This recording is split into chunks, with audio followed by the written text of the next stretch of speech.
keli ana ring pinggir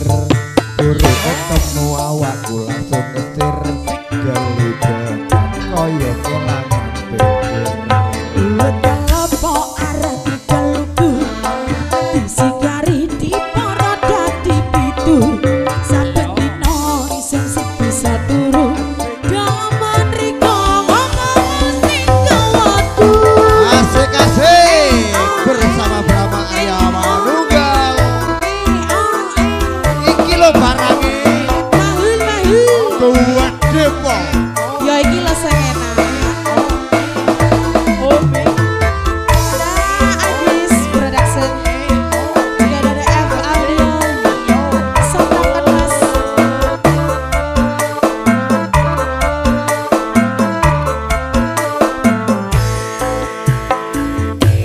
enak aring-aring bakar gedang campur sawi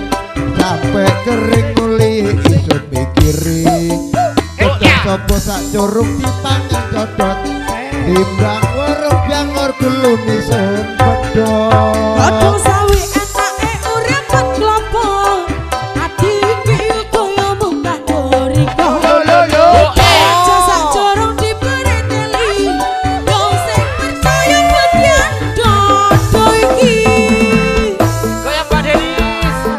iya Mas Dimas Iya Mbak Denis. iya Mas Dimas Komik. iki lho barange kuwen Depok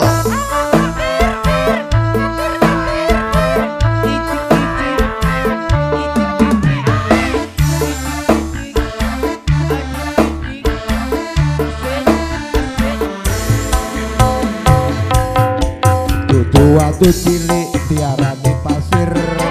Watu kambyang keli ana ring pinggir Buru ketemu awak langsung mesir Kelibetan kaya kelangan pikir apa arah gelunggu disigari di para dadi pitu saben dina iseng sing bisa turu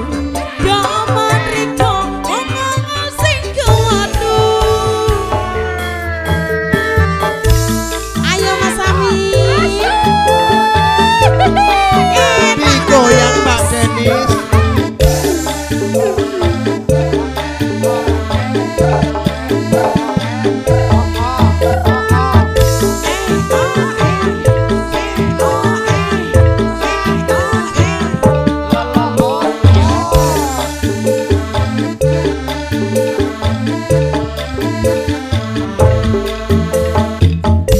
gedang campur sawi sampai kering muli isun mikiri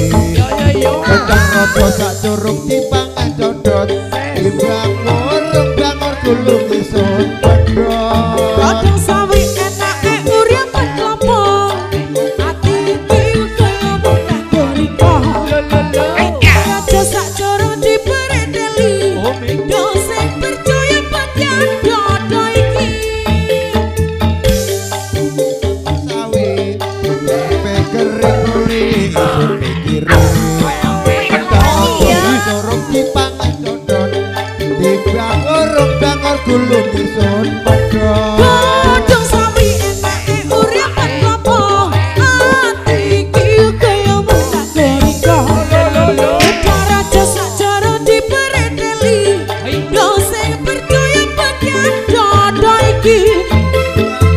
bangor gulung isun Yo pedot sing percaya bagian dodo iki Yo sing percaya bagian dodo iki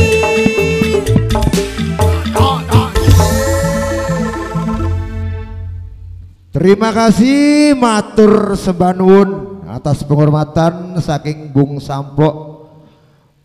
Bung Yoyon dan kawan-kawan yang telah sudah tampil di panggung pagelaran. Dan untuk sambutan kami yang berikutnya kami persilakan untuk pasukan ibu-ibu. Di antaranya ada Mbak Nurul, Nyonya Hermin, juga Nyonya Rohani, Mbak Suci, Mbak Dewi, Ning Moci,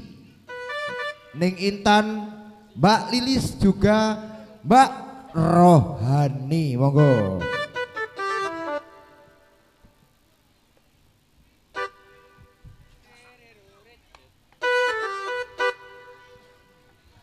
Ya Mbak Nurul,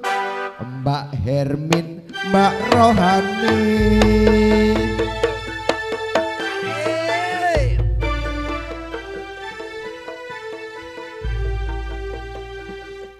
Mbak Dewi,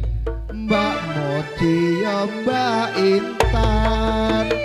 Mbak Lilis, Mbak Rohani, monggo mriki ya Mbak. Monggo